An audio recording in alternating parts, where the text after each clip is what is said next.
Good morning. আমি প্রিয়াঙ্কা, রান্নাঘরের গল্পে আপনাদেরকে স্বাগত জানাই। আজকে আমি নিয়ে এসেছি আপনাদের কাছে মোরলা মাছের একটা রেসিপি। আপনারা কি খেয়েছেন কখনো মোরলা মাছের পাতুরি?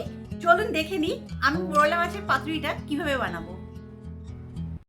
চলুন আপনাদেরকে ইনগ্রিডিয়েন্টসগুলো দেখাই। এখানে মোরলা মাছ আছে, যেটাকে আমি নুন হলুদ মাখিয়ে হালকা ভেজে রেখেছি। খুব ডিপ ফ্রাই করে নিই, যেহেতু এটা পাতুরি বানাবো তার জন্য হালকা ভেজেছিলাম। এখানে আছে পেঁয়াজ, যেটাকে কোচাবো, টমেটো ওটাকে কোচাবো, আর আছে কাঁচা লঙ্কা, এটাকেও কুচি করব, আর আছে সর্ষে, যেটাকে কাঁচা লঙ্কার সাথে আমি বেটে নেব।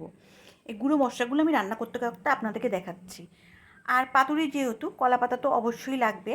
দেখুন কলা পাতাটাকে আমি প্রথমে গ্যাস ভালো করে ধুয়ে পরিষ্কার করে রেখেছিলাম, তারপর এটাকে গ্যাসের মধ্যে হালকা করে ঝলসে নেবো এরকম করে, যেটাকে এটাকেও দুফোল্ড করা যাবে। দেখুন আমি আরেকটা করে দেখাচ্ছি আপনাদেরকে। জাস্ট আগুনের মধ্যে কলা পাতাটাকে একটা পিঠে রেখে একটু নাড়িয়ে নেব, আর একটা পিঠে এরকম নাড়িয়ে নেব, তাতে পাতাগুলো নরম হয়ে যাবে, এতে ফোল্ড করতে সুবিধা হবে। দেখুন এটা কি সুন্দর ফোল্ড হয়ে যাচ্ছে এবার। ব্যাস, চলুন এবার আমি আপনাদেরকে কিছু মিক্স করব সেটা দেখাচ্ছি। একটা বাউল রেখেছি, বাউলের মধ্যে প্রথমে আমি ভাজা মোরলা মাছটা দিলাম। এবার ওর মধ্যে আমি পেঁয়াজ কুচি, টমেটো কুচি, কাঁচা লঙ্কা কুচি দিয়ে দিচ্ছি। তারপরে ওতে আমি অ্যাড করব কিছু গুঁড়ো মশলা।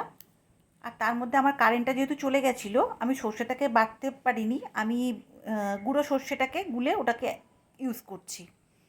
প্রথমে সর্ষে বাটাটা দিয়ে দিলাম। এবার ওতে কিছু গুঁড়ো মশলা দিচ্ছি, হলুদ গুঁড়ো দিলাম প্রথমে, তারপরে একটু নুন, তারপরে লঙ্কার গুঁড়ো। এটা আপনাদের মেন্ডেটরি না, আপনারা দিতে চাইলে দেবেন, তাহলে দেবেন না। আর অ্যাড করব সর্ষের তেল বেশ খানিকটা। তারপরে এটাকে আমি ভালো করে মিশিয়ে নেব। দেখুন এইভাবে ভালো করে মিশিয়ে নিয়ে রাখবো। এবার চলুন আমি চলে যাব রান্নাতে। এখানে আমি ফ্রাই প্যানটাকে বসিয়ে হালকা করে দেখুন তেলটা ব্রাশ করে দিয়েছি। তেলটা গরম হয়ে গেছে, দেখুন দেখেই বুঝতে পারবেন এতে কত পরিমাণ হালকা তেল দিয়েছি। এবার আমি এর মধ্যে কলা পাতাগুলোকে সেট করব প্রথমে। দেখুন প্রথমে একটা কলা পাতাকে, এটা কিন্তু গরম আছে, আঁচ কিন্তু জ্বালানো আছে, ঠিক আছে। এবার দুটো কলা পাতাকে আমি এইভাবে সেট করে দিচ্ছি। এই যে কমপ্লিট হলো। এবার আমি এই মাছের মিশ্রণটা পুরোটাই এর মধ্যে ঢেলে দেবো।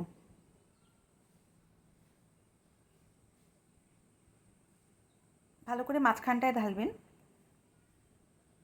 পুরোটা দেওয়া আমার কমপ্লিট হয়ে গেল। এবার আমি এর ওপর থেকে আবার একটা কলা পাতা দিয়ে ভালো করে মুড়ে দিয়ে এটাকে আমি ঢাকা দেব। ঢাকা দিয়ে প্রথমে 2-3 মিনিট জোর আছে রান্না করব, তারপরে গ্যাসটাকে সিম করে দিয়ে 10 মিনিট এটাকে প্রথমে কুকড করব। দেখুন তো এটা কত চটজলদি হয়ে যায়, কিন্তু খেতে কিন্তু খুব অসাধারণ। দেখুন 10 মিনিট হয়ে গেছে।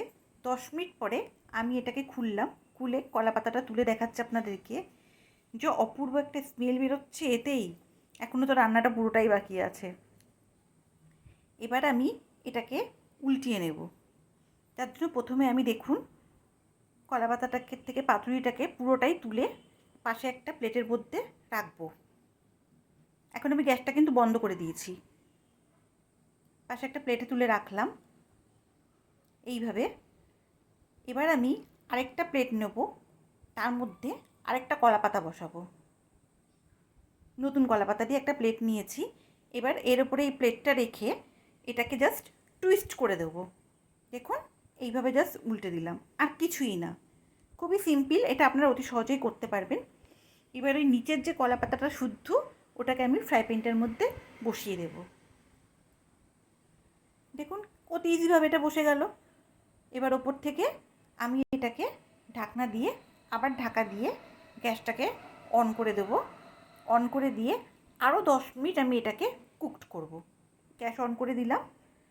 গ্যাসটাকে এবার সিমেই রাখবেন, জোর রাখার কোনো দরকার নেই, যেহেতু সেটা ভালো গরম আছে ফ্রাই প্যানটা।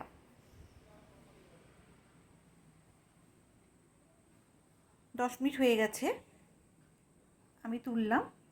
তুলে এবার আপনাদেরকে খুলে দেখাচ্ছি পাতুরিটা কেমন তৈরি হয়েছে। দেখুন কি অসাধারণ স্মেল বেরোচ্ছে, আপনাদেরকে কি বলবো। আমি অবশ্যই বলবো আপনারা এই পাতুরিটা একবার খেয়ে দেখবেন। আমার বরের তো প্রচণ্ড ভালো লাগে পাতুরিটা। এবার আমি এটাকে ঢাকা দিয়ে এইভাবেই আঁচ বন্ধ করে রেখে দিচ্ছি। তাহলে আপনারা তো দেখলেন মোরলা মাছের পাতুরিটা আমি কিভাবে তৈরি করলাম। এবার অবশ্যই এটা একবার বানিয়ে খেয়ে দেখবেন। আশা করবো আপনাদের সবার খুব ভালো লাগবে। থ্যাঙ্কস ফর ওয়াচিং রান্নাঘরের গল্প। আর আমাকে ফেসবুক, ইনস্টাগ্রাম আর ইউটিউব চ্যানেলটা অবশ্যই ফলো করে রাখবেন নিত্য নতুন রেসিপি পাওয়ার জন্য।